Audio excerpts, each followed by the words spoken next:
chapitre 8, verset 7 au verset 19. Deutéronome chapitre 8, verset 7 au verset 19. Deutéronome 8, 7 à 19.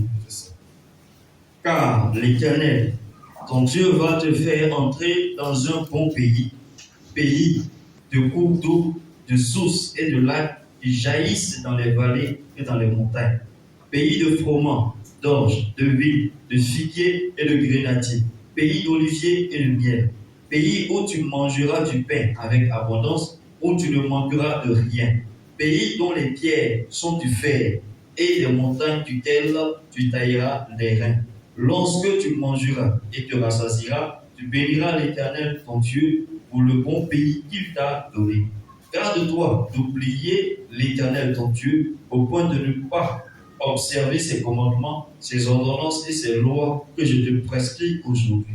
Lorsque tu mangeras et te rassasieras, lorsque tu bâtiras et habiteras de belles maisons, lorsque tu verras multiplier ton gros et ton menu bétail, lorsque tu verras multiplier ton gros et ton menu bétail, s'augmenter ton argent et ton or et s'accroître tout ce qui est à toi, prends garde que ton cœur ne s'enfle et que tu n'oublies l'Éternel ton Dieu qui t'a fait sortir du pays d'Égypte, de la maison de servitude, qui t'a fait marcher dans ce grand et affreux désert où il y a des serpents brûlants et des scorpions dans les lieux arides et sans eau, et qui a fait jaillir pour toi de l'eau du rocher le plus dur. Et t'a fait manger dans le désert la manne inconnue à tes pères, afin de t'humilier, de t'éprouver, pour te faire ensuite du bien. Garde-toi de dire en ton cœur, ma force et la puissance de ma main m'ont acquis ces richesses. Souviens-toi de l'Éternel, ton Dieu, car c'est lui qui te donnera de la force pour les acquérir, afin de confirmer, comme il le fait aujourd'hui, son alliance qu'il a jurée à tes pères. Verset 19. Si tu oublies l'Éternel, ton Dieu, et que tu ailles après d'autres dieux, si tu les sers et te prosternes devant eux, je vous déclare formellement aujourd'hui que vous périrez. Amen. Que le nom du Seigneur soit béni au nom de Jésus-Christ. Que ça soit frère. Oui, la lecture est longue, je pense que ça va nous servir dans la compréhension. Le thème du message de ce matin est celui-ci. Quand tu entreras dans le bon pays, garde-toi d'oublier ton Dieu. J'ai dit le verset 11, il a dit, garde-toi d'oublier l'Éternel ton Dieu, au point de ne pas observer ses commandements, ses ordonnances, ses lois, puis je te prescris aujourd'hui. Donc c'est la suite de ce que Dieu leur a dit au verset 7. Car l'Éternel ton Dieu va te faire entrer dans un bon pays. Il ne s'arrête pas là seulement pour dire voilà ce que je vais faire pour vous, mais Dieu au verset 11, garde-toi d'oublier l'Éternel ton Dieu. Frère, vous voyez, l'un des plus grands ennemis de la foi, c'est le fait d'oublier ce que Dieu fait pour nous. Une chose est de prier que Dieu te donne le mariage, mais souvent quand tu rentres dans le mariage, tu oublies le Dieu du mariage. Tu pries souvent pour avoir le travail. Quand tu as le travail finit par t'amener à oublier Dieu. Les gens n'ont plus le temps d'aller à l'église. C'est-à-dire, le problème souvent, ce n'est pas la galère. Parce que Dieu finit toujours par te faire traverser ton désert. Le problème du chrétien, c'est que quand tu vas te faire entrer dans le bon pays, c'est-à-dire dans une bonne situation, le défi c'est faut faire attention pour ne pas oublier Dieu. Amen. Alléluia. Amen. L'année passée, l'année passée, 31, tu en as prié, que Dieu n'a qu'à faire que l'année là, mais quand tu es rentré dans l'année 2025, regarde, le problème, on oublie Dieu. On oublie Dieu chaque année. On oublie nos engagements. On oublie la parole de Dieu, l'œuvre de Dieu. Évangélisation toute l'année. On finit par oublier Dieu. Le Dieu qui nous a fait entrer dans le bon pays de la santé. On oublie Dieu. Le Dieu qui te fait avoir des enfants, chaque fois, tu finis par l'oublier. Donc le plus grand diable, ce n'est pas Satan, c'est l'oubli de Dieu. Amen, amen. Amen. Tu es célibataire, tu pries pour avoir mari. Quand tu as ton mari, Marie là t'amène à oublier Dieu. Enfin, Dieu t'amène à oublier Dieu. Alléluia. Alors, c'est ce dont nous voulons parler ce matin. Quand tu entreras dans le bon pays, garde-toi d'oublier ton Dieu. Alléluia. Vous voyez, frère, nous allons méditer d'abord le verset 7. Il dit, quand l'Éternel ton Dieu va te faire entrer dans un bon pays, il donne les caractéristiques du pays. Pays de cours d'eau, de sources, de lacs qui jaillissent dans les vallées et dans les montagnes. Pays de froment d'or, de vignes, de figuiers, de grenadiers, pays d'oliviers et de miel. Pays où tu mangeras du pain avec abondance, où tu ne manqueras de rien. Pays dont les pierres sont du fer et les montagnes duquel tu tailleras les reins. Lorsque tu mangeras, tu rassasieras, tu verras l'Éternel ton Dieu pour le bon pays qu'il t'a donné. Quand tu vas connaître cette vie-là, cet épanouissement-là, il dit le problème, ce que tu dois faire pour que ça t'arrive, garde-toi d'oublier l'Éternel ton Dieu. Il dit ça au verset 11. Regarde ce qu'il dit après le verset 13. Vas-y, frère.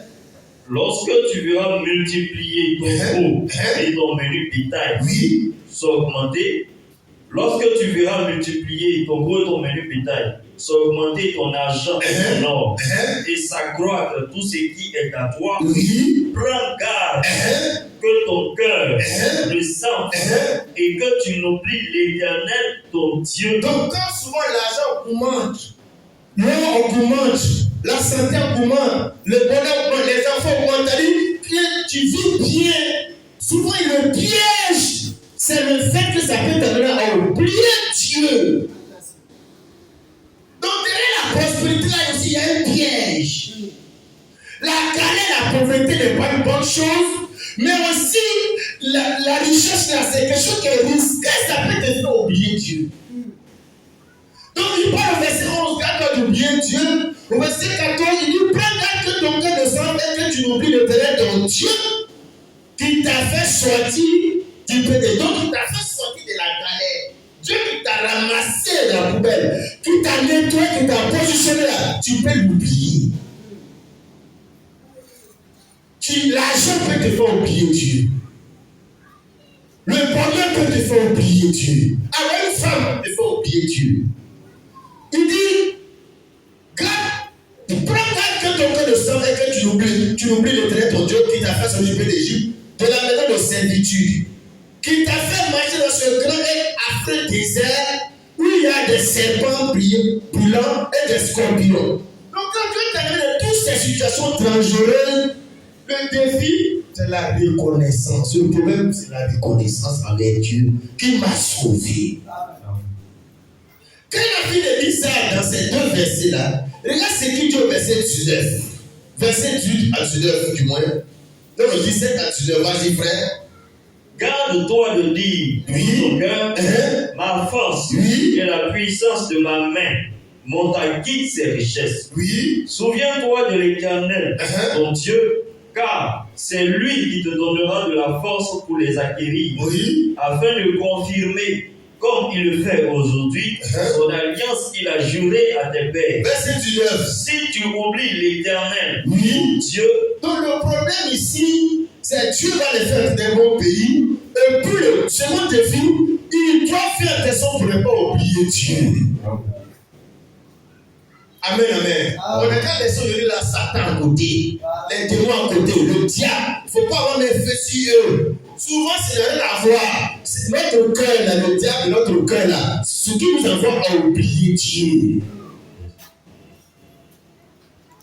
Et puis quelqu'un là, il voit que quand il fait le bilan là, il ne voit pas le temps pour oublier Dieu, ou il prend pour gêner, ou il prend pour parler de Dieu aux gens. Il ne se rend pas compte qu'il vit et puis il a oublié Dieu comme ça. Que les années passent comme ça, puis il oublie Dieu. Il oublie de faire ce qu'il doit faire pour dire merci à Dieu. Il vit comme ça, il est en 2025. Et puis c'est la période où il a appelé son pasteur pour le saluer, il a appelé son frère pour le saluer, pour montrer que tu n'oublies pas Dieu et les choses rattachées à Dieu. Amen. Tu ne vas pas tenter de vivre tout en faisant ta vie, mais il n'y a pas Dieu dedans, il n'y a pas Dieu dans ce programme. Tu vis, tu peux parler, tu peux appeler tout le monde, demander après tout le monde, mais les choses qui sont en rapport avec Dieu, ça ne vient pas à ton esprit, c'est ça, oublier Dieu. Je n'ai pas invité quelqu'un en 2025, on a tenté ça. Tout souvent on a tenté ça. C'est que j'ai oublié Dieu toute l'année. J'ai oublié qu'il y a des gens près de moi qui s'en vont en enfer. Qui sont en train de mourir dans leur péché. Il y a un Dieu qui m'a donné la santé. Pendant que les gens étaient malades. Il y a un Dieu qui m'a donné la vie. Pendant que les gens sont morts. Moi, j'ai fini par oublier ce Dieu-là. Pendant que les gens ont voyagé, accident, les affaires, ils ne sont pas revenus à la maison. Moi, j'ai voyagé, je suis revenu, mais j'ai oublié ce Dieu-là. C'est-à-dire, quand tu oublies Dieu, tu ne t'en rends pas compte. Il faut une prédication pour te rappeler que tu avais oublié Dieu dans ta vie. Amen. Alléluia. Gloire au Seigneur. Amen. Et le verset 5 dit quand l'Éternel, ton Dieu, va te faire entrer. Ce passage ne montre pas que c'est une condition bien ou bien peut-être. L'écriture dit Dieu va te faire rentrer dans un bon pays. Donc Dieu va te bénir. Dieu va faire, tu vas te marier. Dieu va faire, tu vas avoir des enfants. Dieu va le faire. Encore, moi j'entends de parler de la part de Dieu. Dieu va te faire entrer là. Mes frères, il y a des obstacles qui étaient sur le chemin de l'entrée. Mais pourquoi il n'énumère pas les difficultés? Parce que Dieu, quand il doit faire quelque chose, il n'y a rien qui peut l'empêcher de te faire entrer. Si vous avez des obstacles naturels, la mer même était l'obstacle, le désert était l'obstacle, il y avait les peuples qui étaient sur le chemin, et puis le pays était habité par des peuples puissants. Mais malgré tous ces obstacles-là, Dieu dit, il va te faire rentrer. Donc Dieu ne regarde pas les difficultés que tu as rencontrées, parce qu'il a déjà vécu pour toi, tu vas rentrer. C'est notre incrédulité qui fait que nous on pense aux difficultés rencontrées. Dieu ne parle, tu vas arriver, tu vas rentrer.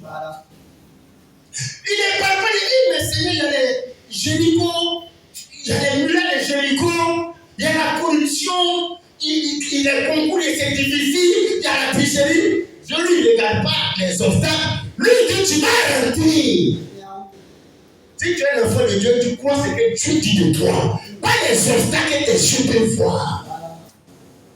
Or, le problème, nous, on est beaucoup plus charnel. On regarde plus la taille de notre Goliath, de notre pharaon de la mer. Mais on n'écoute pas et ne croit pas le Dieu qui dit il va te faire rentrer. Amen, amen.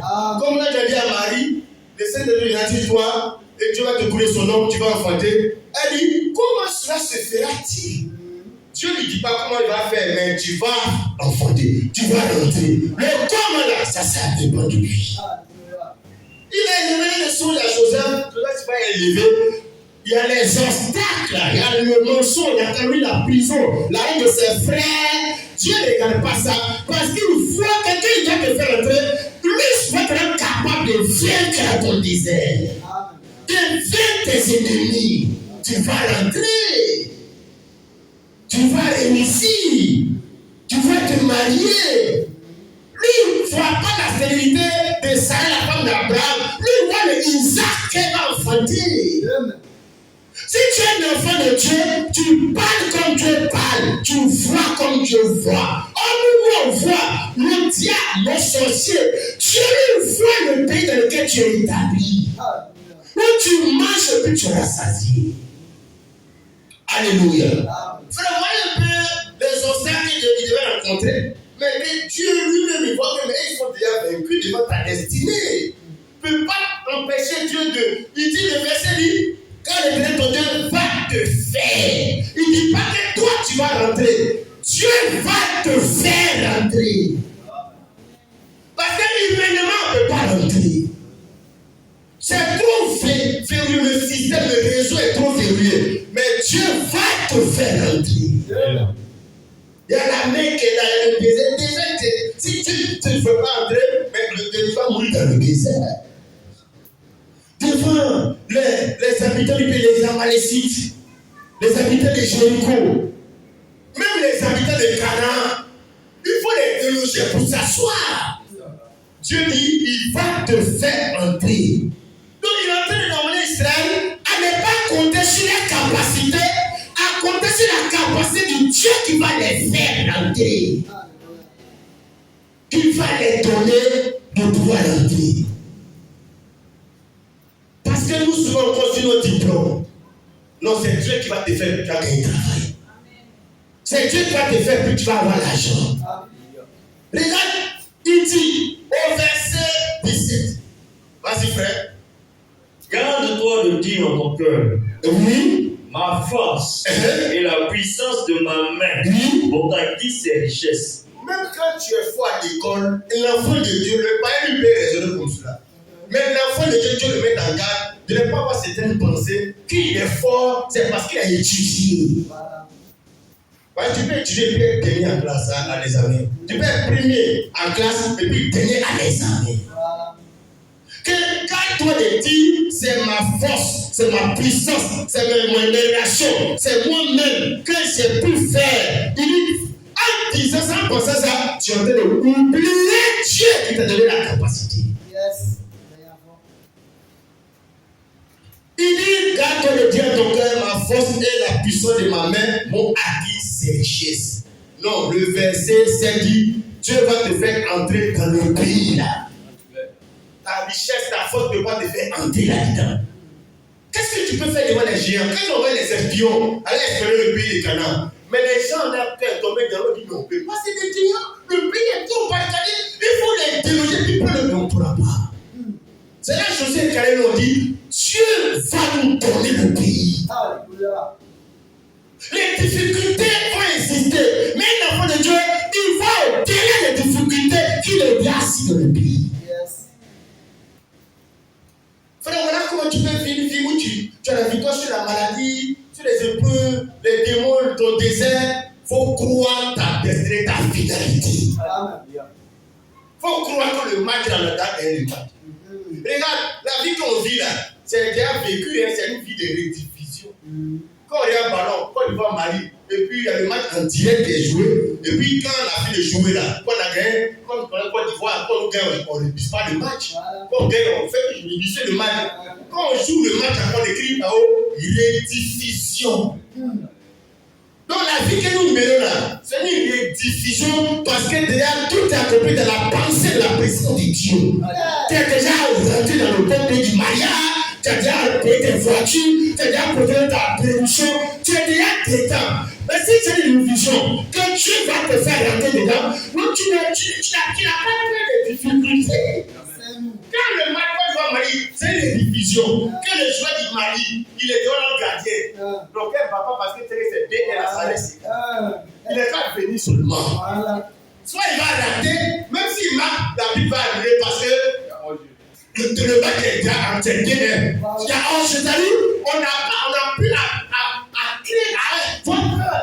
Si tu es dans la maison, tu as des matchs à un maman d'amour, et puis on gagne 2-1, fait 10 minutes, et puis le joueur malien vient, et puis tu vas dire, il va marquer. Non, mais tu vas les soutenir, tu dis, moi tu n'as pas joué, tu n'as pas joué, tout va marquer. Mais hier, quand on a joué, il voulait marquer où? Il va arriver le match. Donc tu vois que tu n'as plus à avoir peur de ce que Dieu a déjà fait pour toi. C'est l'incrédulité qui fait qu'on ne croit pas. Ce que Dieu a déjà accompli, tout est accompli. Il a déjà donné la victoire. On vient à l'église écouter la parole de Dieu pour soutenir en nous la foi de croire qu'actuellement on est assis au ciel, on est déjà sauvé. Que sur la terre, notre avenir est déjà garanti. Donc on va à l'église pour avoir la foi de croire ça. De ce que nous sommes déjà. Que Dieu va la faire avant le commencement. Alléluia. Amen. Il dit Dieu va te faire entrer dans un bon pays. Donc il ne parle pas de difficultés, d'un peuple puissant. Folie Somme 135, verset 8 à 12. Que Dieu nous donne vraiment d'être personne de foi. Bien qu'il croit, qui ne croit pas ce qu'il voit aujourd'hui. Qui croit la victoire qu'il aura, ce qui sera demain. Folie Somme 135, verset 8. Somme 135, C'est ça. verset 8. Il est écrit. Il frappa les premiers-nés de l'Égypte, depuis les hommes jusqu'aux animaux. Oui. Il envoya des signes et des miracles au milieu de toi, Égypte. Oui. Contre Pharaon et contre tous ses serviteurs. Oui. Il frappa des nations nombreuses. Donc si tu demandes, on dit il frappa. Non pas Israël frappa. Yes. Parce que c'est Dieu qui combattait pour eux. Parce que humainement, là, Israël ne peut pas demander les gars là, ils sont trop puissants. La vie est quand tu frappes pour t'en sortir là. C'est à peine Dieu qui combat pour toi, tu ne peux pas. Il frappa, il envoya, il frappa, verset 10. Verset 10, il frappa des nations nombreuses et tua des rois puissants. Mais les nations non seulement sont nombreux, mais les rois sont puissants. C'est un peu comme les États-Unis, la Russie, mais la Russie, les États-Unis, l'armée de Côte d'Ivoire peut faire roi. Mais Israël, mais ce qu'a fait Israël, pas d'Israël là, c'est pas à cause de leurs soldats, leurs capacités militaires, à cause de leur Dieu qu'on parle d'Israël, parce que le télé des armées était les combattants. Alléluia. Qu'est-ce qui fait qu'on parle de Bassa? Mais c'est à cause des missiles, mais c'est à cause de la capacité du joueur là. Verset 11. Sion. On va citer les rois puissants. Sion, roi des Amoréens. Og, roi de Basan. Et tous les rois de Canaan. Et il donna leur pays en héritage. En héritage à Israël, son peuple. Où est frère? C'est nos consuls là, à l'époque là, ils sont comme les Vladimir Poutine. Donc c'est pas du jeu, c'est des stratégies militaires. Des rois puissants, il y a des puissants, des soldats, des vaillants soldats. Et puis ils sont nombreux. Ils sont accueillis. Mais la Bible dit l'Éternel frappa. Dieu frappa les rois, frappa les rois. Il frappe et puis Israël rentre dans là où Dieu frappe. Le roi dit l'Éternel ton Dieu va te faire rentrer. Donc frère, c'est les sorciers qui étaient inquiets pour lui. C'est les opposants, les rois de Bazan, les rois des Amoréens qui sont dans ta famille, dans ton village, dans Boaké là. Ceux qui veulent s'opposer à ta destinée là, c'est eux qui doivent s'inquiéter de leur sort. C'est pas toi. Tu dois t'inquiéter pour ton avenir. Toi, ton avenir, Dieu dit, tu vas rentrer. Ton inquiétude, c'est Dieu, vous mettez pas tout qui. Tu ne fais pas les ennemis là qui doivent te faire frère. Dieu, faut qu'ils soient reconnaissants. Quand tu vas me délivrer là, elle va être reconnaissant. C'est pas la fois d'avoir peur des sorciers, c'est d'avoir peur toi-même d'abandonner d'oublier Dieu. C'est ça qui est l'ennemi, l'ingratitude. Alléluia. Gloire au Seigneur. Frère, il faut dire que tu donnes 28 verset 10. Dans la dénomination, c'est là-bas d'ailleurs qu'on beaucoup plus la promotion du diable. On ne fait que prier qu'on le dit à briser les liens, le feu. Ça. Mais d'ailleurs, quand ils sont dans le combat, vous êtes en train de faire la promotion de votre ennemi. On vient pour louer Dieu de ce qu'il nous a déjà béni, nous a déjà sauvé, il a déjà fait. Donc par la foi, on peut le louer. Mais les gens qui viennent pour combattre. Mais Dieu a dit, vous la gardez le silence. N'avez pas à combattre dans cette affaire. Les gens vous pouvez les voir. Il frappa. Est-ce que toi qui peux me faire sur Satan? Depuis que tu fais sur Satan dans les vies. Mais les gens ont maltraité dans la dénomination. On doit faire des cultes pour aller louer Dieu. Là, les témoins ont dit merci à Dieu nous a sauvés. On s'en fait transmettre des combats que Dieu a déjà combattu pour nous. Alléluia. Il a déjà payé le prix. Tu t'en vas, quelqu'un te reçoit, l'ami te reçoit, la paix, ta chambre d'hôtel, a tout payé pour toi, tout nourriture dedans. Tu t'en vas dans la chambre d'hôtel, et puis tu entends tes soucieux de comment tu as fait pour payer le café, et puis payer les choses. Mais tout est payé pour toi. Et le gars, son ami vient voir toute la nuit, le gars dit, ah, mais qu'est-ce que ça n'a pas bien dormi, tu t'es vraiment, je n'ai pas pu dormir, je pensais vraiment, il n'est pas les moyens, c'est pas pour y aller avec le café. Mais c'est pas vrai. Oh, le gars, il a tout payé. Mais le gars, pour qui on a tout payé, il ne dort pas. Il est anxieux, angoissé, soucieux. Il pense à son avenir pour quelque chose qui est bien réglé. Pour une bonne chambre d'hôtel, il doit bien dormir, bien se reposer. Venez avant vous, tu peux faire ça, vous avez le repos. La vie chrétienne n'est plus le repos, c'est un minimum d'insomnie maintenant. Parce qu'on veut que la peine qu'on a fouillé du village va t'immerger. Mais c'est elle qui est soucieux de toi, qui dit que tu es devenu son cancer, son Ben Laden. Quand tu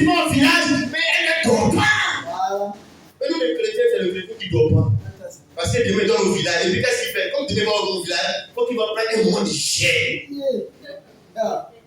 Il ne gêne pas toujours. S'il doit aller au village, il gêne. Si les chrétiens ont dit, bon, on n'a qu'à prier pour dire merci à Dieu. On prie pour dire merci à Dieu, ils sont assis. Ils sont assis. Si lui, mais on va prier maintenant, combattre nos ennemis. On va se lever maintenant parce que ça va chauffer maintenant.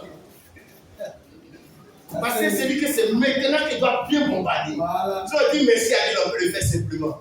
Donc c'est merci à Dieu, mais on doit bien faire parce que le merci à Dieu inclut ta victoire. Tu vas peut-être que tu as vécu, merci à Dieu, tu as vécu. Amen. Amen, amen. Vas-y, frère. Deutéronome 28, verset 10. Verset 6. Verset 6.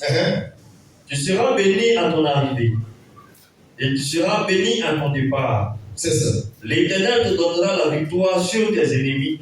Ils se lèveront contre toi. C'est ça. Ils sortiront contre toi par un seul chemin, et ils s'enfuiront devant toi par 7 chemins. Je prends le verset 6 là.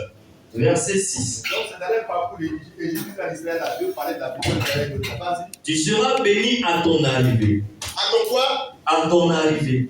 Et puis? Et tu seras béni à ton départ. Regarde comment Dieu parle. Si c'est nous les hommes là, c'est quoi qui vient avant qui? Si c'est nous les hommes, le départ vient avant l'arrivée. Dieu dit tu seras béni à ton arrivée. Donc Dieu ne voit pas les difficultés, lui voit déjà la fin. Tu es arrivé, tu as fait le travail. Or, c'est quand tu es arrivé qu'on te donne la récompense. Dieu, lui, te voit déjà dans la victoire, dans le pays. C'est-à-dire, lui, ton départ, c'est quelque chose qui vient après. Parce que l'arrivée, là, c'est l'œuvre achevée, accomplie. Tu seras béni à ton arrivée. Tu seras béni à ton arrivée. Et tu seras béni à ton départ. Les hommes qui ne sont pas spirituels, ils parlent d'un départ avant d'arriver. Les hommes qui sont nés de Dieu, qui sont spirituels, qui parlent de la main de Dieu, ils arrivent avant de démarrer. Voilà. Mais si les gars arrivent avant de démarrer, c'est que le démarrage est déjà fait. Si les gars arrivent, voilà.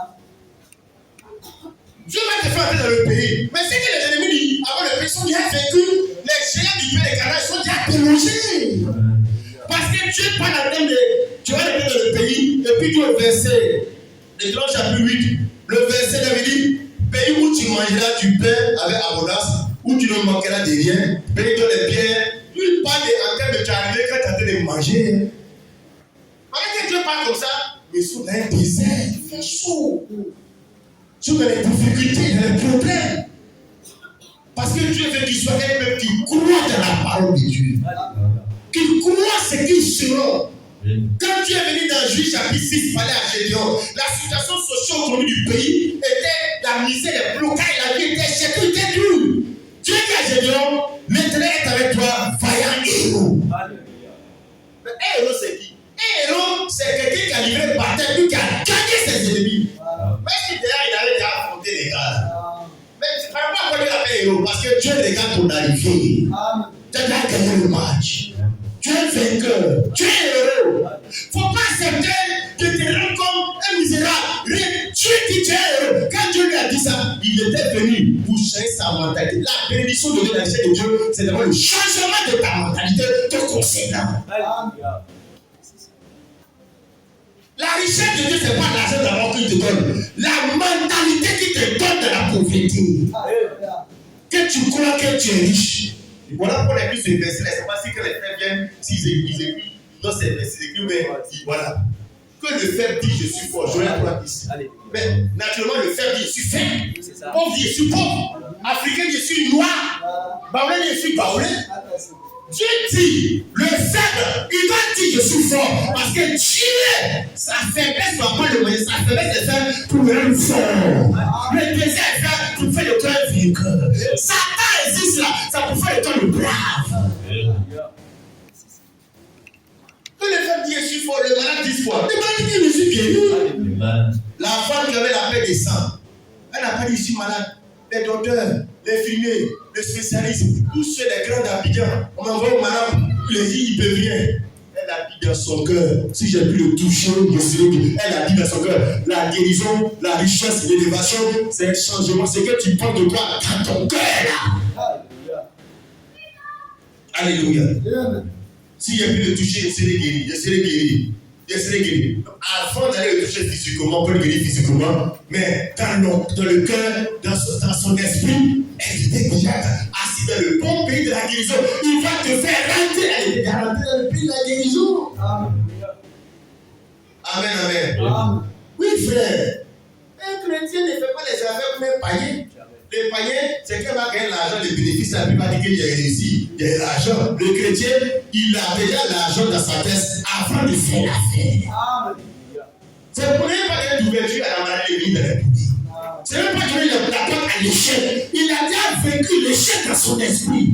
Dans la conception du projet de Dieu pour eux, il n'y a pas à faire un peu moins intelligent. Il dit que qu'on doit payer ce chemin, nous s'enfuirons par ce chemin.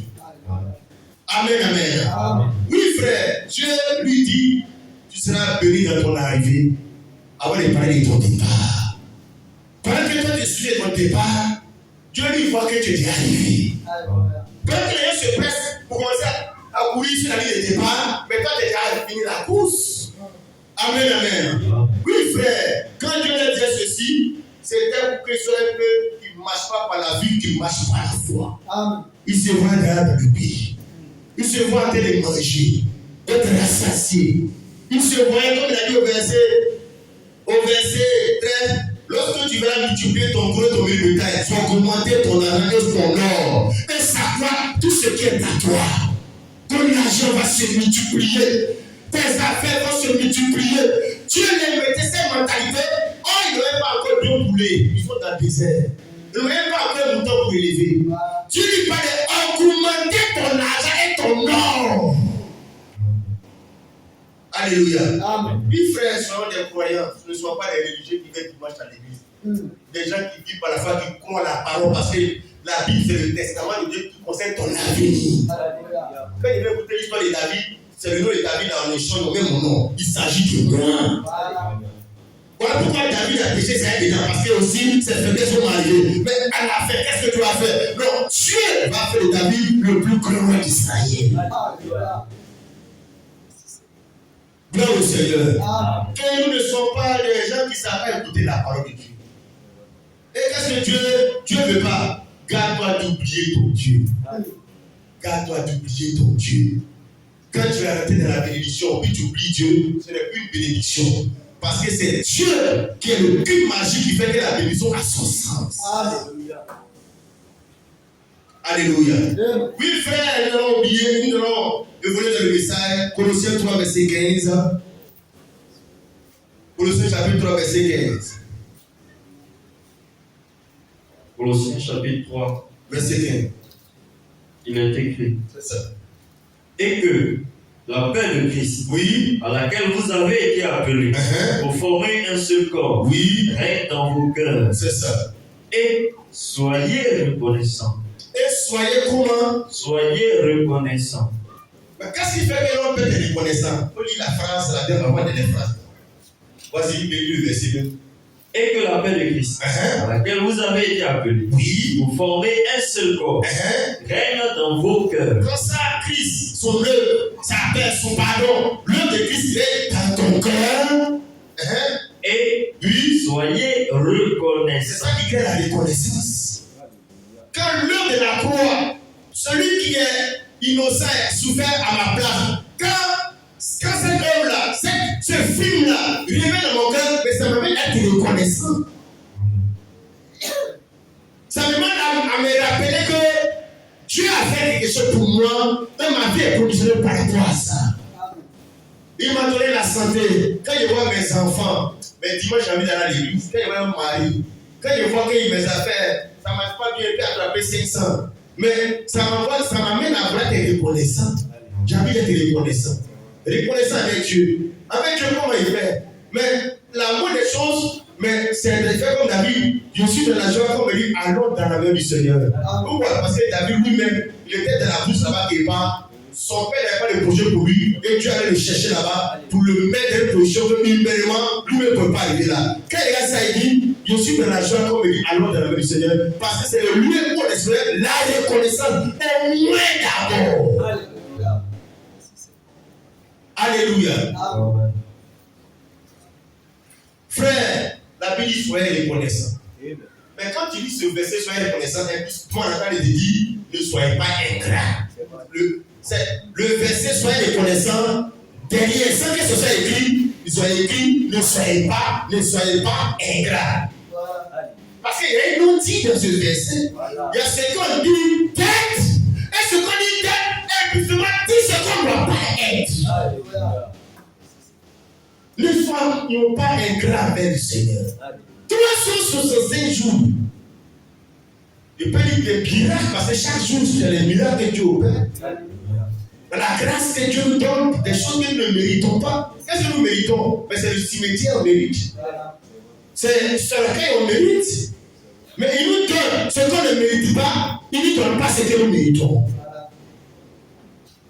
N'oublie pas, quand tu vas oublier l'Éternel ton Dieu, quand tu vas rentrer dans le pays des 365 jours de l'année, quand tu vas rentrer dans le bon pays de la santé, des affaires, de l'argent, il ne faut pas oublier Dieu. Quand tu vas rentrer dans le pays de la promesse de Dieu pour toi, la destinée, le plus grand ennemi, c'est l'ingratitude. Oubliez Dieu. Oubliez d'aller à l'église. Et dès qu'on oublie qu'ici, je lis à celui du soir. Dimanche aujourd'hui, la regarde le nombre de personnes qu'on aide. Les jeudis, le frère n'a pas la mentalité de tous les jours pour aller dire merci à Dieu.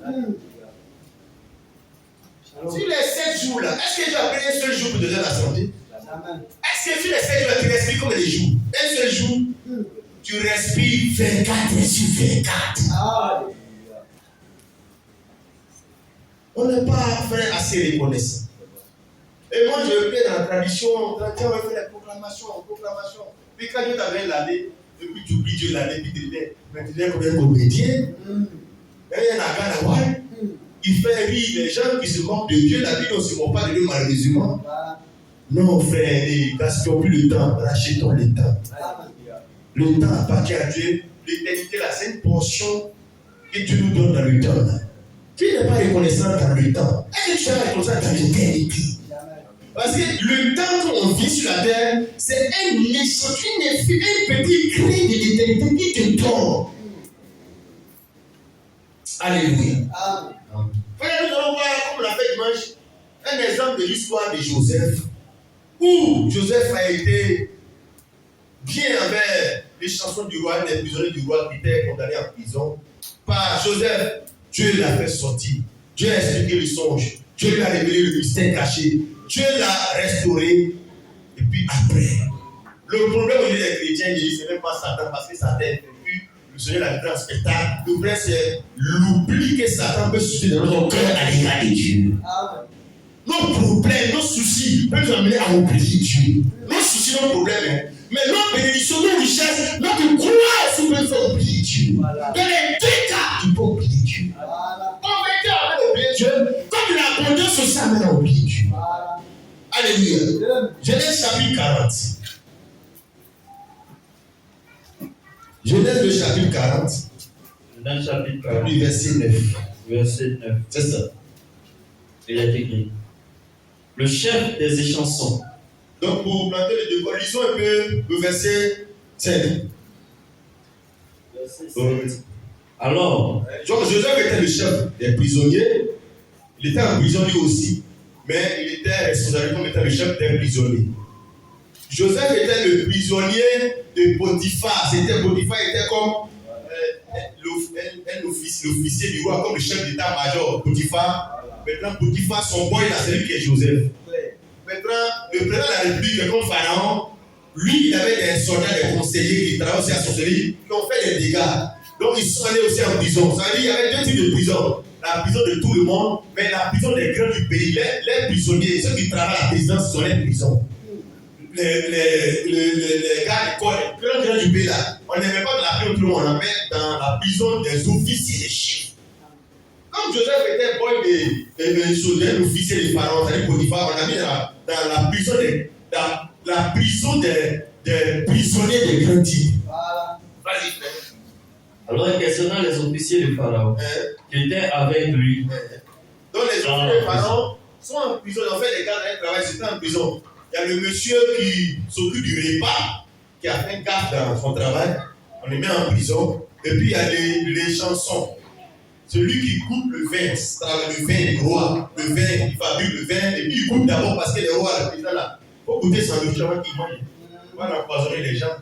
Tu goûtes d'abord, si tu goûtes, tu peux goûter. Voilà, donc ils étaient là, les chansons, il fait le vin, mais il goûte d'abord. Le panetier aussi, il fait le repas, mais il goûte d'abord. Dans leur fonction, les deux ont fait des manquements. Donc, Pharaon les a mis en prison. Donc, se trouve dans la même prison que Joseph, qui était aussi prisonnier de Potiphar, et l'officier aussi du roi du Pharaon. Vas-y, frère. Alors, il questionna les officiers du Pharaon. Donc, Joseph vient voir les prisonniers, voilà, il est le chef. Il vient, ça va, t'as bien dormi, il est ta santé. Si tu es malade, il sait, si tu n'es pas malade, voilà. Donc, se souciait de chaque prisonnier chaque jour. Donc, il prenait une même nuit, verset 5, pendant une même nuit. Verset 5. Oui. Les chansons, oui. Pendant une même nuit, les chansons et le panetier du roi d'Égypte, oui, qui étaient enfermés dans la prison, eurent tous les deux un son. C'est ça. Chacun le sien, pouvant recevoir une explication distincte. C'est ça. Joseph, étant venu le matin vers eux, le regarda, et voici, ils étaient tristes. Alors il questionna les officiers du Pharaon, oui, qui étaient avec lui dans la prison de son maître, et il leur dit: pourquoi avez-vous mauvais visage aujourd'hui? Oui. Ils lui répondirent: nous avons eu un songe, et il n'y a personne pour l'expliquer. Joseph leur dit: c'est ça. N'est-ce pas à Dieu qu'appartiennent les explications? Oui. Racontez-moi donc votre songe. C'est ça. Le chef. Retournez sur l'attitude de Joseph. Joseph, c'est un vrai homme de Dieu. Il ne montre pas qu'il est un homme de Dieu qui est puissant, qui est fort, qui guérit les gens, qui opère les miracles, qui donne des révélations sur les gens. Il dit: n'est-ce pas à Dieu qu'appartiennent les explications, que c'est Dieu qui explique les songes. Que moi, je ne suis qu'un serviteur de Dieu, mais c'est Dieu qui est fort. C'est Dieu qui est puissant. Et il est en train de leur dire: certainement, je vais expliquer mon songe, mais dans la tête, pour éviter le but de la personne, c'est Dieu qui explique les choses. Comment j'ai pu l'expliquer, je vais dire que c'est Dieu qui explique. Comme Dieu explique, il avait un corps pour expliquer. Vas-y, frère. Il lui répondit: nous avons eu un songe, oui, et il n'y a personne pour expliquer. Joseph leur dit: n'est-ce pas à Dieu qu'appartiennent les explications? Racontez-moi donc votre songe. C'est ça. Le chef des échansons raconta son songe à Joseph. Donc, oui. Et lui dit: oui, dans mon songe, voici, il y avait un cep devant moi. Ce cep avait 3 sarments. Oui. Quand il eut poussé, sa fleur se développa et ses grappes donnaient des raisins mûrs. C'est ça. La coupe du roi était dans ma main. Je pris les raisins, oui, je les pressai dans la coupe de Pharaon, et je mis la coupe dans la main de Pharaon. C'est ça. Joseph lui dit: oui, en voici l'explication. Oui. Les 3 sarments sont 3 jours. Oui. Encore 3 jours. Et Pharaon relèvera ta tête. Et te rétablira dans ta charge. C'est ça. Tu mettras la coupe dans la main de Pharaon, oui, comme tu en avais l'habitude, lorsque tu étais son échanson. Donc il a perdu son travail, il a perdu son boulot, il est condamné en prison parce que là tu es en prison là, tu mets là-bas et c'est fini. Donc il n'y a plus d'espoir. Oui. Donc quand ils ont réussi les soins, les deux, ils sont rappelés songes, j'étais triste et malheureux parce qu'ils ne comprennent pas l'explication, ce que ça veut dire. Donc comme Joseph était celui qui avait les songes, qui connaissait les choses que Dieu cachait, les mystères, les songes pour l'avenir de sa famille, même en famille, sur l'avenir du pays de l'Égypte, sur l'avenir des gens. Donc, il expliquait les songes à Joseph, et Joseph donne l'explication du songe à l'échanson du roi. Quand je vais finir d'expliquer, regarde ce qu'il va ajouter. Il dit que dans 3 jours, tu seras rétabli dans tes fonctions, tu vas prendre ton travail au palais, tu vas rétablir. C'est quelque chose qui n'existe pas même dans l'imagination. C'est pas possible. Quand tu as fait de le travail chez Pharaon, puis on prend en prison là, tu es condamné à mort.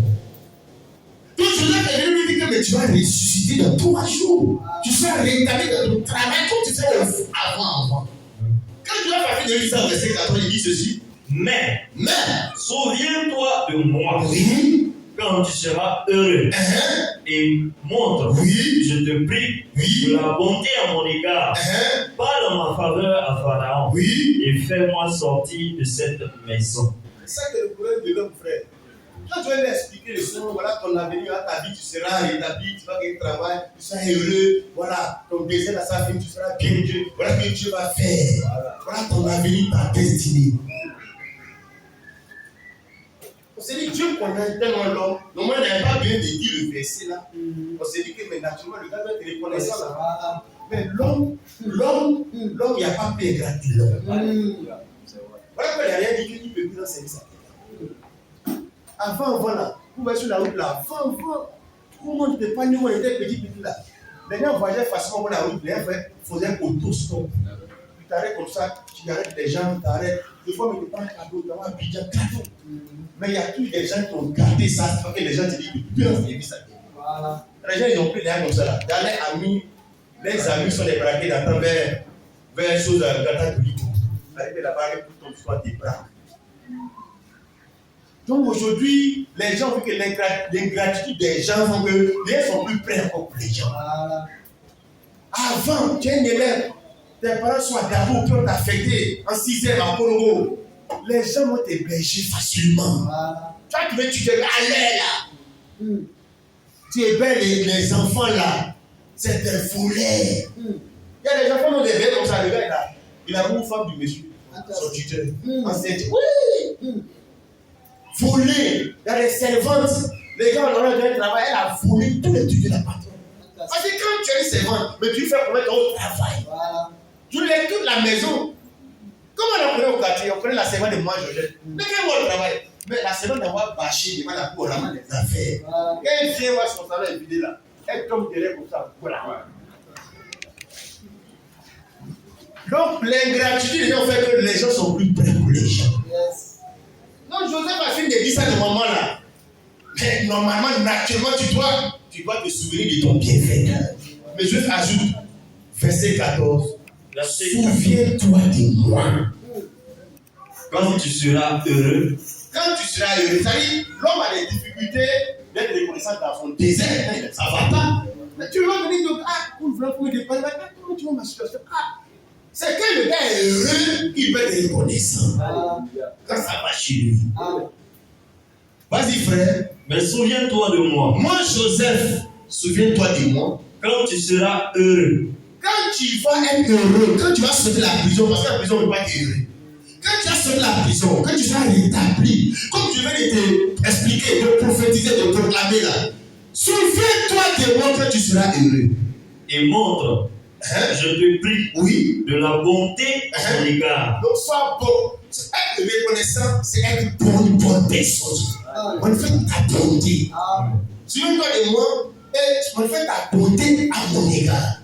Parce que moi, Joseph, je te donne l'explication du songe. Et le songe, c'est les mystères cachés de Dieu. Même dans la parole de Dieu, les mystères cachés de son de Dieu là, que tu ne peux pas t'expliquer parce que ça parle de toi, ça parle de ton avenir. Que tu peux prendre sur Joseph pour t'expliquer ça là. Frère, ça veut dire que ces explications, ce n'est pas sur le marché facilement comme ça. Quand tu es passé par quelqu'un pour t'expliquer le son de ta destinée, le mystère qui concerne Dieu et qui te concerne, le pasteur ne doit pas dire. Souviens-toi de nous quand tu es. Non, la voix de Dieu dans ton cœur va t'emmener à connaître dans ton cœur Colossiens 3,15 et soyez reconnaissants. Mais le diable, au contraire, soyez reconnaissants, veut dire ne soyez pas ingrats. Quand Joseph lui dit ça, vas-y frère. Parle en ma faveur. Parle en ma faveur. Pharaon, oui. Et fais-moi sortir de cette maison. Voilà ce que Joseph dit au monsieur. Quand Dieu va accomplir ce qu'il dit là, souviens-toi de moi. Il ne faut pas m'oublier. Quand tu seras heureux, il faut te souvenir qu'il y a quelqu'un par qui tu es passé qui t'a rendu heureux. Il faut aussi lui donner aussi d'être heureux de sortir de sa prison. De changer de conditions de vie. Et puis il a dit, parle en ma faveur à Pharaon. Parle en ma faveur. En parler en faveur veut dire parler bien. Mais nous, la plupart du temps, on parle mal de nos Joseph.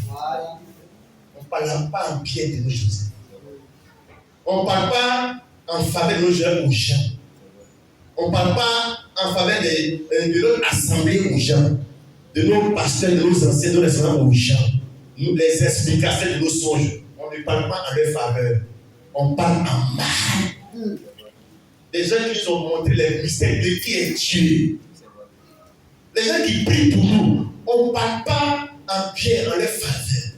Les gens qui nous ont aidés dans les affaires, dans la vie. Frères chrétiens, souvent les chrétiens, on est ingrats.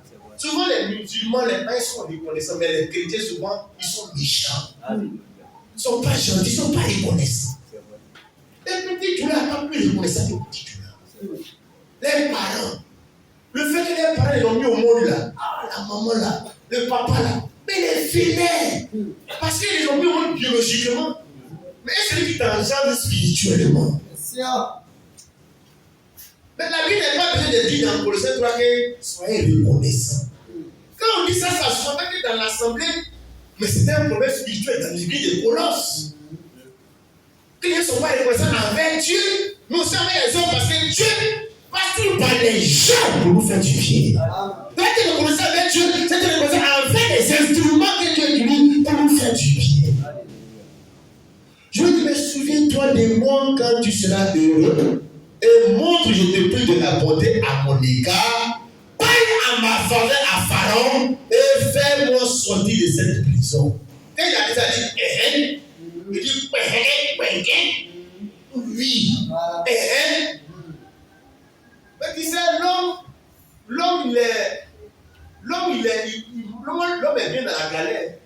Il dit, oui, il mon nom de Dieu, voilà, il a mon nom, moi. Il est gêné, il dit, oui, non, toi, je ne peux pas te laisser ici. Mais quand le gars est dans la gloire, regardez nos parents, nos oncles, nos parents, nos oncles, des amis avec lui, dans les classes. Mais quand le gars est dans le bonheur, mais pour pouvoir même avoir contact avec toi, c'est difficile. Les parents, les oncles, après les situations, ils travaillent, tout ça. Mais ils ne sont pas prêts pour nous. Les parents, les neveux, non. L'homme est difficilement, ça dit, il faut que Dieu ait son cœur pour qu'il soit reconnaissant. Quand Joseph a fait les dit ça au monsieur, le verset 15, il a dit le son du monsieur les chansons. Verset 15, car oui, j'ai été enlevé du pays des Hébreux, et ici même, je n'ai rien fait pour être mis en prison. Joseph montre un peu sa situation. Moi, on m'a accusé forcément, on a attaqué mon nom, on m'a mis ici, pas parce qu'il le mérite, il y a une situation dans laquelle il ne le mérite pas, mais toi, il faut te souvenir de moi, me faire sortir dans ça. Donc, il explique dans les chansons. J'étais deux, le panetier était à côté. Verset 15, verset 16.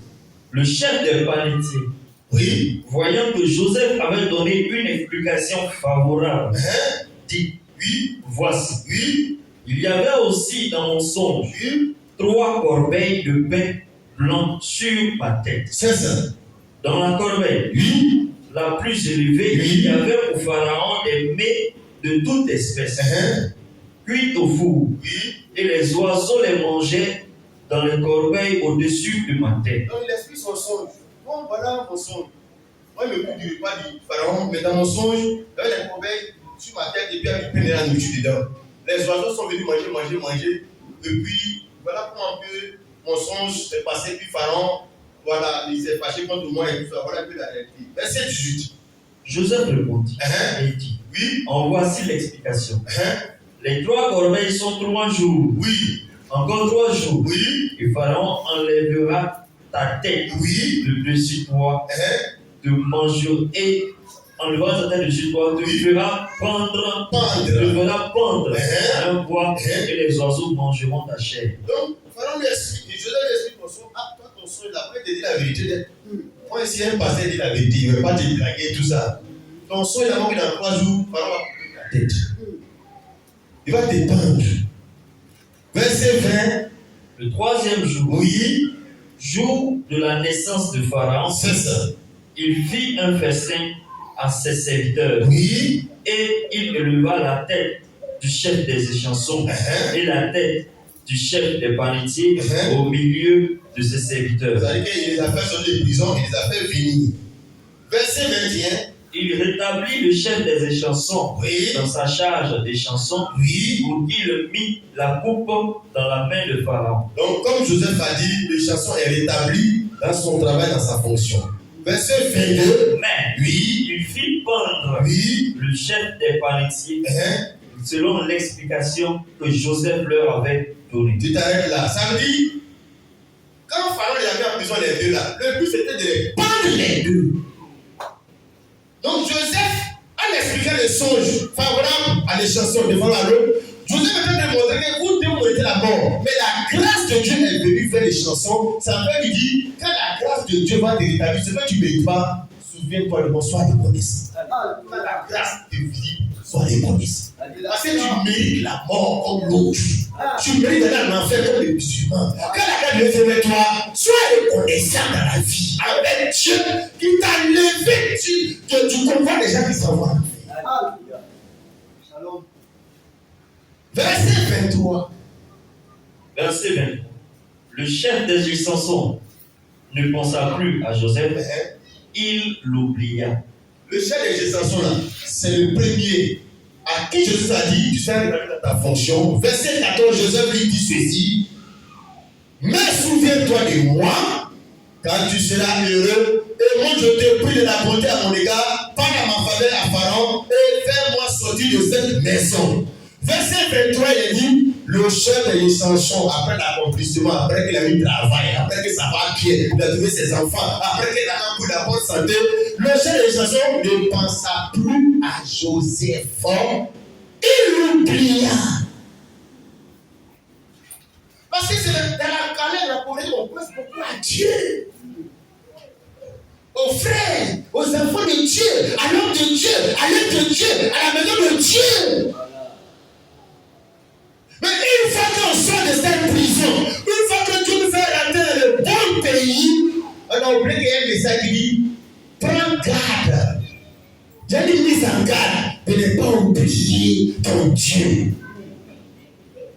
Mais ici, Joseph, c'était l'image du Seigneur Jésus-Christ. Selon Luc 23, 42 à 43, Jésus crucifié entre deux brigands, Joseph entre les deux officiers de Pharaon. Les deux brigands, il y a un qui sera condamné et un qui sera sauvé.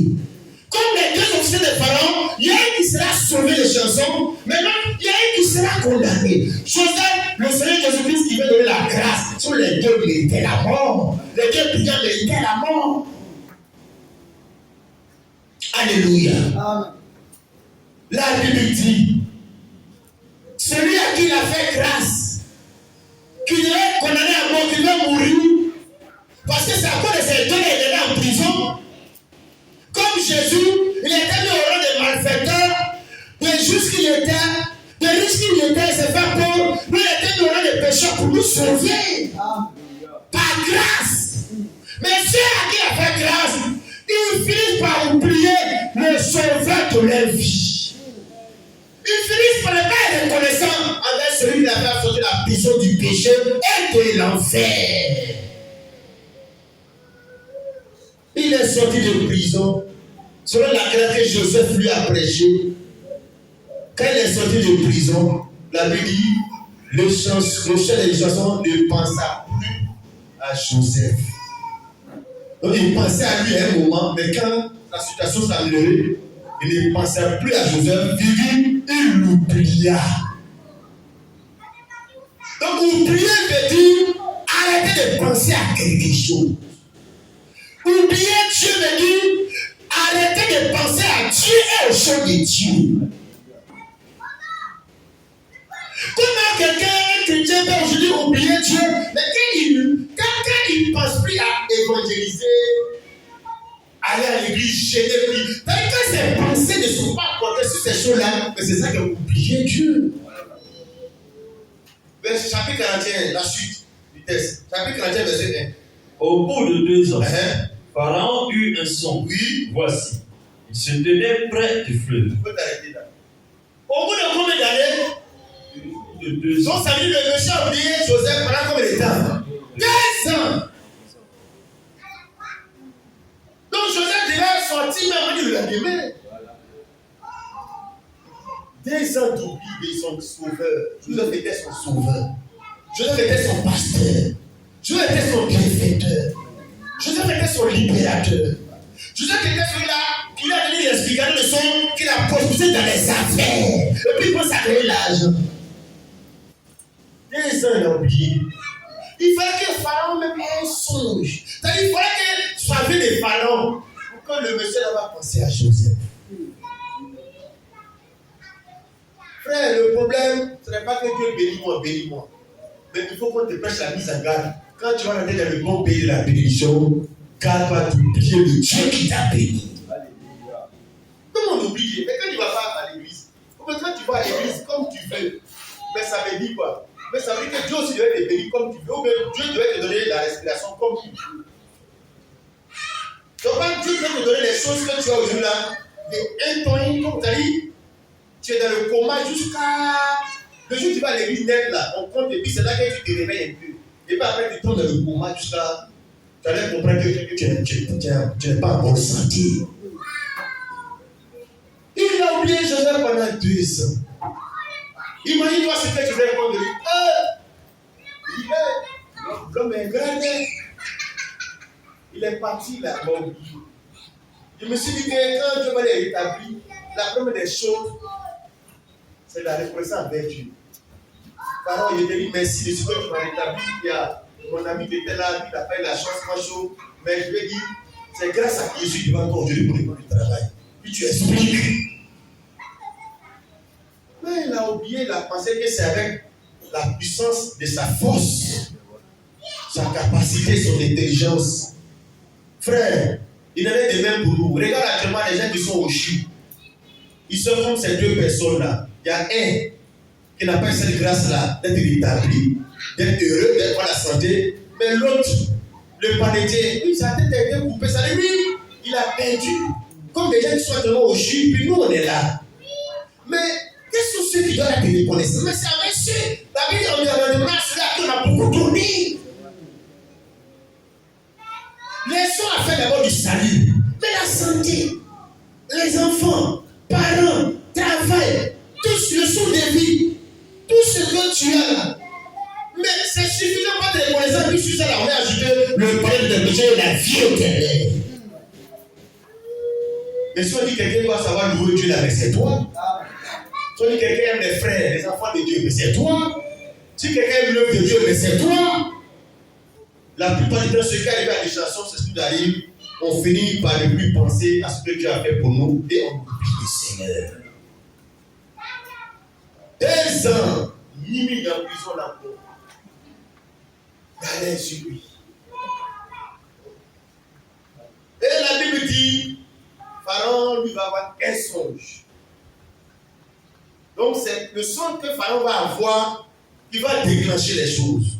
Quand Pharaon a eu le songe, et puis le père tourmenté ne savait pas quoi faire sur les vaches qui étaient maigres, qui étaient au bord du fleuve, les vaches qui étaient grasses, et les maigres ont mangé les grasses. Il a vu les épis maigres, les épis qui sont grasses, tout ça.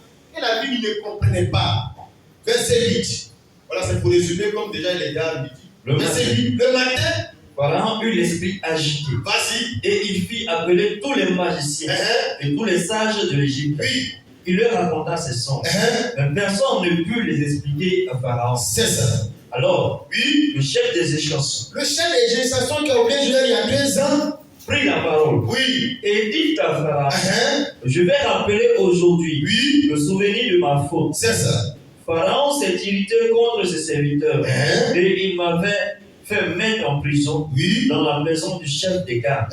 Moi et le chef des panetiers. Oui. Nous eûmes l'un et l'autre un songe dans une même nuit. Et chacun de nous reçut une explication en rapport avec le songe qu'il avait eu.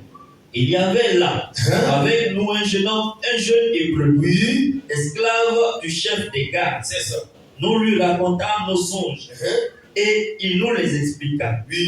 Les choses sont arrivées selon l'explication qu'il nous avait donnée. Pharaon me rétablit dans ma charge Oui, et il fit pendre le chef des palettiers. c'est ça. Pharaon fit appeler Joseph. On le fit sortir en hâte de prison. Oui, Il se rasa, changea de vêtements oui. et se rendit vers Pharaon. Amen. Dis Amen, frère. Amen. La Bible dit, ça, Pharaon, quel est son songe, et puis il en parlait dans le palais. C'est là que le chef des chansons, il se rappelait de Joseph qu'il avait dépanné aussi à l'époque. Donc, c'est vrai, il a mis 2 ans de retard. Et il a manqué de faire ce qu'il devait faire, la reconnaissance. Mais ici, il finit par rattraper le retard. Amen. Donc, je vais dire que peut-être que tu n'es pas reconnaissant, c'est reconnaissant envers Dieu, envers les instruments de Dieu, les Joseph de Dieu pour toi, envers le Seigneur Dieu qui donne la vie, la santé, le salut. Tu peux ne pas être reconnaissant 1 an, 2 ans, 3 ans, 4, peu importe. Mais avec Dieu, il n'est jamais trop tard pour faire ce qu'on devait faire. Amen. On peut corriger toutes nos douleurs, nos manques de reconnaissance. Et le temps était venu pour nous de rattraper et de retrouver la reconnaissance qu'il a manqué à l'égard de Dieu et de Joseph. Peut-être que cette année n'a pas été reconnaissant avec Dieu, mais tu peux rattraper avec l'année qui vient. Tu peux entendre ce message-là parce que c'est l'autre qui est raison de te ramasser. Hein. Tu n'as pas fait ce que tu devais faire avec Dieu pour être reconnaissant. Mais tu peux rattraper comme ce monsieur-là. Il a fini par être reconnaissant. Il a fini par faire ce que Dieu a dit. Souviens-toi du moment quand tu seras. Il a fini par réaliser ça. Cette exhortation, cette prédication-là. Il a fini par vivre cela. Amen. Il a fini par se repentir. Il a fini par mettre sa vie en ordre. C'est ça qui est le plus important. Quand il a dit ça à Pharaon, Pharaon a donné l'ordre. Quand il fait son de prison, il fait venir Joseph. Joseph était devant le Pharaon. Certainement, Joseph a découvert le monsieur. Certainement, Joseph a dû reconnaître que c'est le monsieur qui en a parlé. Il a dû voir que il a pris du temps, mais il a fini par voir qu'il a fini par être reconnaissant. Amen. Finissons par devenir reconnaissants avec Dieu. C'est-à-dire, l'homme peut demeurer dans la bêtise, mais l'enfant de Dieu, il finit par rattraper les choses, par corriger. Il a fini par parler des choses. Quand Joseph a dit, soyez reconnaissants, il a dit, Joseph, il a l'image du Seigneur Jésus, qui est le sauveur, qui est parti les sauver en prison, faire grâce à un, condamner l'autre. Et il a dit, je te prie. Je te prie. Il dit, moi je te prie de la bonté à mon égard. Parle à ma faveur à Pharaon. C'est ça, parler du Seigneur Jésus qui t'a sauvé aux gens. Amen. Pas de Jésus aux gens. L'évangélisation, ce n'est pas la prière. L'évangélisation, c'est la reconnaissance de celui qui t'a sauvé quand tu étais comme une soulard. Amen. C'est-à-dire reconnaissance. Parle-moi à Pharaon. Parle-moi aux gens. Moi qui t'ai sauvé là. En parlant de moi, tu te souviens de moi. Il t'a sauvé aussi quand tu étais dans la position. Amen. Souviens-toi de Jésus-Christ qui t'a sauvé. Mais comment tu te souviens de lui? Mais un témoin de lui aux gens. Tu te souviens de celui aussi à l'époque qui t'a fait sortir de la même prison. Mais on ne parle même pas du Seigneur. On l'oublie. C'est l'ingratitude. Arrêtons de parler des gens. Parlons de Jésus aux gens. Amen. Parce que la vie des gens ne peut pas me sauver, ça ne peut pas m'édifier. Mais l'œuvre de Jésus-Christ, c'est ça qui peut enrichir l'âme de quelqu'un. Amen. Et le monsieur pendant 2 ans, il ne parle pas de Joseph à Pharaon. Donc il ne parle pas de Jésus aux gens. Il ne témoigne pas de son sauveur, de son libérateur. Il ne témoigne pas de Jésus. Et il a pris ses difficultés sans évangélisation. Et un jour, le Seigneur s'est présenté, il a rattrapé l'évangélisation perdue. Il a pris gros cœur, sans peur au Pharaon. Peut-être que pendant les 2 ans, c'était la peur. Le gars t'a chassé du travail, tu vas mourir comme ton ami là. Il t'a dit, moi je vais venir parler de bœufs là, le gars va me chasser, il va déposer mon travail. Donc la honte peut te faire parler de Jésus aux gens, à ton patron, la chaîne, la peur. 2 ans après, la vie que l'homme n'a pas le droit d'être gêné. Mais Joseph n'était pas gêné de lui expliquer les songes des autres. Jésus n'a pas été gêné, n'a pas eu honte d'être déshabillé à la croix pour toi et pour moi. Nous, on a honte. Mais il a été humilié pour nous. On ressent ça. Je t'ai dit, celui qui a demandé la parole, quand je vais venir dans ma je vais honte de lui. On a honte de dire qu'on est du message. On a honte de montrer nos vêtements, notre habillement décent, naturel. On a honte de donner du message. On a honte de nos pasteurs même. On a honte de nos frères. Tu vois ton frère dans la rue, tu ne l'appelles pas. Tu vois ton pasteur dans la rue, tu ne l'appelles pas. Mais si tu vois ta tante, tu vas l'appeler. Mais ton pasteur, puis toi, ton frère et toi, votre lien est saint, plus puissant que la tante.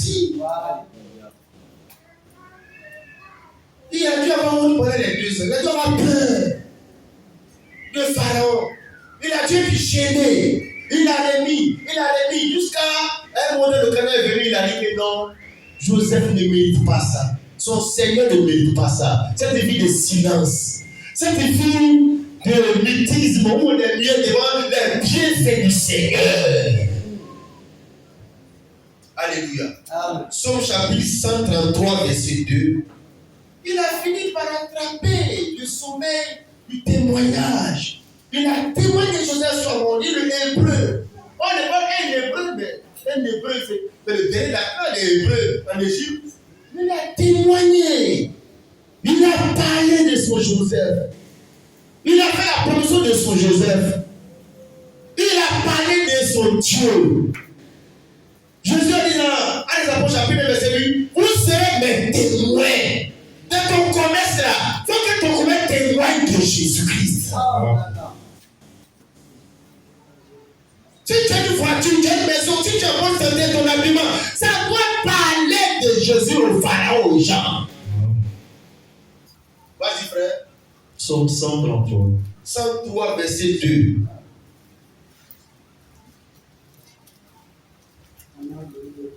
Psaume 103, verset 2. David dit ceci. Mon âme bénit l'Éternel et n'oublie aucun de ses bienfaits. C'est ça.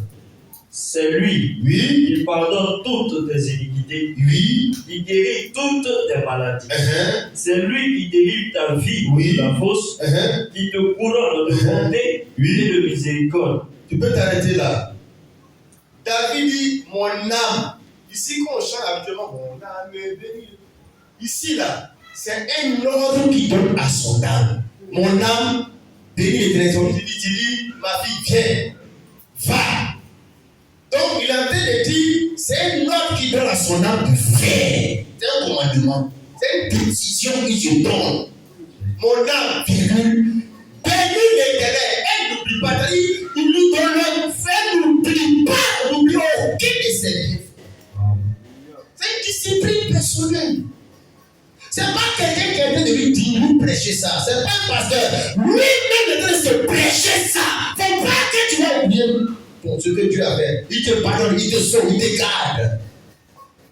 N'oublie aucun de ses bienfaits, mon âme. Mon âme ne soit pas ingrat avec Dieu. Parce que mon corps peut être ingrat parce que Dieu n'a pas acheté mon corps, la chair ne sert de rien. Mais c'est mon âme qui l'a sauvé. Toi, mon âme qui a été acheté là, qui a été pardonné là, n'oublie pas. Parce que si ton âme oublie, mais ton corps aussi va oublier dans l'église. Si ton âme décide dans l'église, ton corps, les pieds vont suivre. C'est une affaire de décès dans ton âme. Quand le monsieur a perdu les 2 ans sans un témoignage, et puis il a oublié les bienfaits de Dieu au travers de Joseph, mais après, l'occasion se présente parce que Dieu nous donne les occasions qu'on a ratées là. Il nous donne de quoi les retrouver pour pouvoir rectifier le tir. Quand l'occasion s'est représentée, quand un païen était venu devant lui, quand il avait l'occasion de parler de Jésus, parce que les occasions perdues, Dieu les fait tout pour les ramener. Quand il manquait l'occasion de prier, l'occasion de prier va revenir. Il manquait l'occasion d'aider un frère à difficulté, mais l'occasion va revenir sur notre forme. Quand l'occasion revient, il faut rattraper l'occasion perdue. Il manquait l'occasion de faire l'œuvre de Dieu, de prier pour quelqu'un, de faire nos frères pour l'œuvre de Dieu, mais l'occasion reviendra pour me donner une autre chance de pouvoir rattraper ce que j'ai manqué de faire. La dernière partie que je voulais partager, frère, vous voyez, oublier Dieu ici, dont on parle, mais ça a des conséquences. Dans la vie naturelle même là, Regarde les conséquences concernant le fait d'oublier sa carte d'identité. Tu vois pas ce que ça fait? Oublier son permis. Oublier une femme qui t'habille, tu oublies de mettre la fermeture éclair de ta jupe. Tu oublies de mettre la fermeture éclair de ton pantalon. Ça dit, quand tu oublies des choses sérieuses, les conséquences de ça. Tu t'as au supermarché, moi quand je vais à checker chez Véronique, tu commences à checker poisson, 3000, à checker 300. Là, tu as oublié ton porte-monnaie à la maison. Tu vois les conséquences d'oublier les choses importantes. Oublier le porte-monnaie, tu dois faire supermarché, tu ramasses tout à la caisse. On te voit, mais on fait le rang, tu fais toi plein. Parce que ton panier est rempli, c'est qui? Elle va durer. On fait les comptes, on fait sortir du biscuit, temps. Ça va temps. On finit de faire. Madame, j'ai oublié mon porte-monnaie à la maison. Regarde ce que ça fait dans le rang, la femme là. Imagine-toi quelqu'un qui oublie Dieu, il vit. Les conséquences de ça. Pourquoi David a dit, mon âme, n'oublie pas l'Éternel. Aucun de ces serviteurs n'oublie pas. Bénis l'Éternel, ton Dieu. Frère, quelqu'un qui vit, il a oublié Dieu, les choses de Dieu, il a oublié de prier ce matin, il a oublié de dire merci à Dieu, il a oublié qu'il est pasteur. Pourquoi les gens oublient qu'il est l'église, il est chrétien? Tu t'habilles comme ça, et puis il est allé à Mola, elle a oublié qu'il est chrétien. Le fait d'oublier déjà, ça te fait vivre comme les païens. Ça te fait marcher à la légèreté. Ça te fait parler comme tu veux parler. Dis ce que non, n'oublie pas. C'est ça les conséquences d'oublier Dieu. Une femme qui oublie qu'elle est mariée, tu vois comment elle peut donner son numéro aux gens facilement. Oui, mais c'est ça, les conséquences d'oublier Dieu, oublier ce que tu es l'enfant de Dieu, oublier ce que tu vas faire pour Dieu, les choses de Dieu, par reconnaissance. Tu es l'enfant d'Israël, Dieu va te faire rentrer dans un bon pays. Mais garde-toi d'oublier l'Éternel, ton Dieu, quand tu vas rentrer dans le pays. On peut oublier son porte-monnaie, ce n'est pas un péché, ce n'est pas mauvais, à un certain niveau spirituel. On peut oublier de prendre son permis, on peut oublier Dieu, mais c'est quelque chose de grave. Mais c'est un péché même. C'est quelque chose d'abominable. Vous voyez bien, mes frères, lisons la suite pour que tu comprennes un peu la pensée que nous voulons te montrer. Il dit, verset 19, 38, si tu oublies l'Éternel ton Dieu et que tu ailles après d'autres dieux, si tu le sais, tu te les sais et te prosternes devant eux, je vous déclare formellement aujourd'hui que vous périrez comme les nations que l'Éternel fait périr devant vous, parce que vous n'aurez point écouté la voix de l'Éternel, votre Dieu. L'Éternel dit, quand vous oubliez Dieu là, les esprits, les démons, comme la nature horrible du vie, ils finissent par prendre la place de Dieu dans votre vie. L'impudicité, la fornication, la médisance, la colère, tous ces idoles, tous ces dieux, tous ces esprits-là finissent par prendre la place de Dieu. L'amour de l'argent. C'est dangereux d'oublier Dieu. Regarde portable, mon habitat. Quand tu lis ton portable, tu n'es pas à l'aise. Souvent, même tu vois que ton cerveau la peine de payer transport. Allez, prends ton portable. Imagine quand tu vas à l'examen, tu as oublié ta fiche. Mais tu ne peux pas, tu peux rien faire. Parce que c'est des oublis dangereux. Imagine une femme qui a oublié les têtes de gaz. Mais il y a des conséquences graves dans l'oubli. Tu perds ta vie. Tu as oublié les têtes de gaz parce que tu as dormi. Mais la maison va prendre feu. C'est ça l'oubli. Ça, c'est oublier les choses naturelles de la vie et les conséquences. Mais tu as oublié Dieu. Mais c'est fini, ça devient prendre ton cœur. C'est la première des choses, quand tu es le matin, c'est la première des choses à faire. Dieu, Seigneur, merci, il a donné la nuit surveillée, il confie la journée. La nuit, on est donné, c'est la dernière des choses à faire. Tout doit Dieu d'abord. Amen. Tu t'as dit, merci, le matin, la première des personnes appelées dans ton portable sont au moins un frère Christ. Frère Marie, Dieu te bénisse. Voilà, vraiment, j'ai écouté la parole de Dieu le dimanche là. J'ai dit, c'est toi, Dieu. Je viens de dire, mais salut, la prière. Tu es la première personne que je veux saluer. Dieu te bénisse, bonne journée à toi. Shalom. Parce que tu veux disperser ton âme comme David. Tu dois tous les jours me rappeler de Dieu. Parce qu'un frère comme un frère Joël, il incarne le souvenir de Dieu dans ma vie. J'appelle, puis la salutation, petit message, il a tout pas oublié. Oh, vous voyez, ces habitudes n'existent pas. Qu'est-ce que c'est dans nos programmes, nos emplois du temps? Mais les païens, les gens du monde, nos familles, voilà. Quand janvier va arriver, les gens qui vont appeler pour souhaiter meilleurs vœux, regarde, tout sauf ceux qui sont les gens de la famille de Dieu. Quand tu vas préparer pour aller donner manger à quelqu'un, c'est qui d'abord tu vas commencer à donner? La Bible dit de faire du bien, de rendre service, de pratiquer le bien, cela est possible.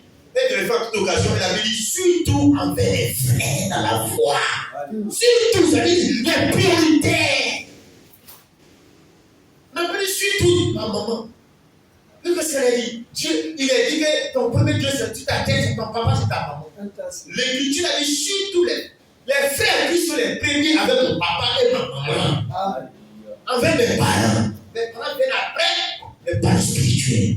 Ma famille biologique vient après, ma famille spirituelle.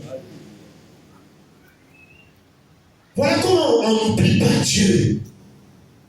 Voilà pourquoi on se garde de toujours avoir Dieu à l'idée et les conséquences quand tu oublies Dieu sont dramatiques. Quelqu'un qui dit les chrétiens dans une assemblée, il peut faire un an sans voir ses frères en Christ.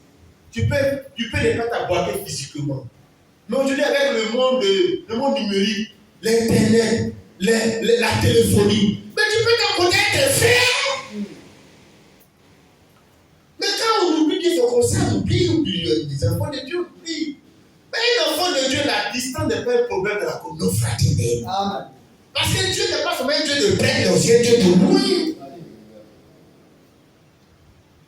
Alléluia. Dernièrement, avec ce verset qui montre les conséquences graves d'oublier Dieu dans sa vie. Job chapitre 8, verset 13. Vous savez ce verset que l'on dit. L'année est encore finie. Tu vas rentrer dans une nouvelle année. Dieu va te faire l'année une nouvelle année. Mais garde-toi encore d'oublier de bénir ton Dieu dans l'année qui vient là.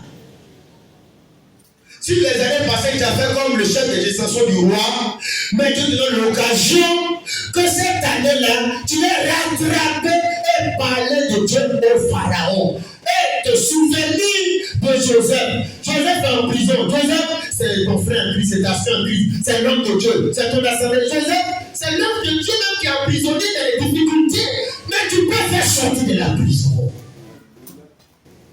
Amen, amen. Amen. Jean chapitre 8, verset 13. Ainsi arrive-t-il à tous ceux qui oublient Dieu. Relis le verset un peu en haut. Le jonc, verset 12. Verset 12. Encore vers. Au verset 11. Oui, verset 11 à 13. Le jonc croît-il sans marais? Le jonc, c'est une plante, oui. Le roseau croît-il sans humidité?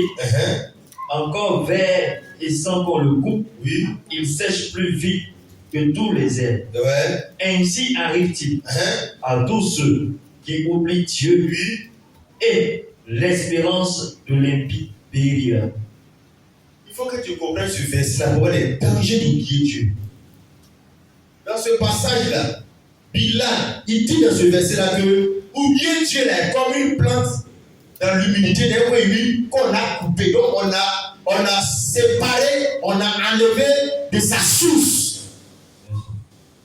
Et le jonc croît-il sans marais, le roseau croît-il sans humidité, encore 20 ans qu'on le coupe, il sèche plus vite que toutes les herbes. Ainsi arrive-t-il à tous ceux qui oublient Dieu. Ils finissent par dessécher, par mourir dans le temps. Ils sont déconnectés de leur source. Oublier Dieu, c'est comme si on t'a décontacté, on n'avait pas du sol, on t'a détaché. Avec le temps, tu meurs. C'est ça le mot spirituel. Oubliez Dieu. Tu es marié, tu oublies Dieu, tu es mort étant marié avec des enfants dans le travail. Tu as oublié Dieu. Voilà les dangers. Les dangers dans la galère, mais dans l'abondance aussi. Oublie Dieu. On a dit. Ainsi arrive-t-il à tous ceux qui oublient Dieu. Tous ceux qui oublient Dieu sont des plantes qu'on a déconnectées de la source. Et oublier Dieu là, c'est comment? Oublier les frères en Christ, oublier de prier, évangéliser, la parole de Dieu, jeûner, tout ce qui est gâté à Dieu là, quand tu es déconnecté de ça, c'est fini ça. Tu ne marches plus à des frères, tu n'es pas dans une communion des frères, tu n'es pas dans une assemblée, mais tu es mort. C'est fini, c'est fini pour toi. Alléluia.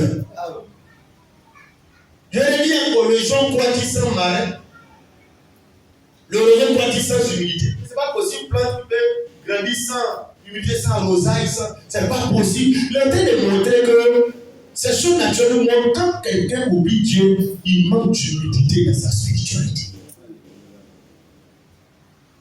Quelqu'un ne peut pas offrir toute une année, l'œuvre de Dieu, évaluation, soutenir les hommes de Dieu. Nous autres, on ne fait pas de l'argent comme les autres font là. Mais l'argent, ça part de l'adoration. L'argent là, c'est pour Dieu, c'est Dieu qui t'a donné. Il a dit, garde-toi, il dit, c'est ma force qui m'a donné ça là. Et c'est Dieu qui t'a donné. Et quand tu ne prends pas ça pour le Dieu, mais tu oublies Dieu. Quand tu as la santé, tu ne prends pas le Dieu, mais tu as oublié Dieu. Dieu là, c'est pas le fait de dire que Dieu existe. Jésus, il est avec lui, il a marié sa mère, même les volets là, ils savent que Dieu existe. Un braqueur, toi, on n'a pas attrapé là. La première des choses, il dit Dieu merci. Il ne sait que le boucher est de Dieu. Dieu merci. Il a oublié Dieu, il vole. Gloire au Seigneur. Oublier Dieu, c'est le dessèchement de la mort spirituelle. Le prédicateur de la chair, il prêche pour le Dieu, c'est de ramener Dieu dans ton souvenir, dans ton peuple, dans tes pensées. De rappeler l'enlèvement. De rappeler qu'il y a un enfer. De rappeler qu'il y a une œuvre de Dieu à faire. Il y a des faits en Christ parce que la Bible dit persévérer dans la communion. Ça dit, c'est des choses obligatoires. Un chrétien avec des frères, ses amis, c'est des frères de lui. Et puis, il doit tout le temps avec eux. C'est pas ce qu'on fait dimanche, tu avais chacun assis, la colline de l'autre, c'est pareil, puis on s'en va. Ça, c'est pas la communion fraternelle. Les gars sont ensemble. La nourriture ensemble. C'est ça, ne pas oublier Dieu. Avant-tu la pensée de l'étude dans son cœur. Et il a dit, garde-toi d'oublier les saints de Dieu quand tu vas rentrer dans le pays. Quand tu vas manger tes rassasiés, garde-toi d'oublier Dieu. Quand tu seras bon santé, garde-toi d'oublier Dieu. Quand tu vas avoir des enfants, garde-toi d'oublier Dieu. Quand tu vas oublier Dieu, quand tu vas avoir du travail, c'est l'ennemi principal de la vie chrétienne. Le fait d'oublier que Jésus m'a pardonné. Parce que quand moi, il garde la plus contre les gens, mais j'oublie que Jésus m'a pardonné. J'oublie le pardon de Dieu. Pourquoi il dit pardonnez-vous, pardonnez aux offenses comme nous pardonnons aux autres? C'est pour te dire, quand tu ne pardonnes pas, tu oublies que Dieu t'a pardonné. N'oublions pas Dieu, l'œuvre de Dieu, l'amour de Dieu pour nous, le parole de Dieu pour nous. N'oublions pas les serviteurs de Dieu, les hommes de Dieu, la maison de Dieu, l'œuvre de Dieu. Nous avons pris un engagement pour donner l'argent pour jeter des restes sur 10 ans. Un an est fini, hein? Il reste un autre, un an, hein? On n'a pas fait quand elle oublié encore. Et normalement, autant les apôtres, d'accord, on a dit ça un coup là, on ne vient plus dessus, parce que tout le monde le sait d'esprit qu'il va résulter son engagement. Mais nous, on va dire, c'est ta vie, annonce. Ici, maintenant, c'est ta vie, ne fait pas les annonces dans les dénominations là. Dieu annonce de l'argent, ça prend au moins 40 minutes dans l'écriture. Nous suppose que tu es spirituel, tu aimes trop Dieu, pourquoi on va te forcer à faire les choses de Dieu que tu aimes déjà? Est-ce que tu vas me forcer à aimer ma femme? On n'a pas besoin de me forcer parce que je l'aime déjà. Quand tu forces à dire ta femme, c'est que tu ne l'aimes pas. Quand tu forces à dire l'argent de ta femme, c'est que tu ne l'aimes pas. Mais si tu l'aimes, on ne te force pas, tu le fais parce que tu l'aimes. Alléluia. Donc on rappelle, mon frère, ma soeur, n'oublie pas Dieu en matière de tes engagements, de l'œuvre de Dieu, de soutenir l'œuvre de Dieu. Parce que chaque samedi, chaque week-end, on va au funérailles pour montrer que frère, on ne tue pas sur la terre, que pendant que nous avons l'occasion, faisons l'œuvre de Dieu avec les moyens qu'il nous donne. Car c'est les ceux que nous avons fait pour Dieu qui vont nous suivre après la mort. Que son nom soit béni. On va se dire debout. Shalom, nous allons prier le Seigneur pour que Dieu nous aide à ne pas l'oublier. Alléluia.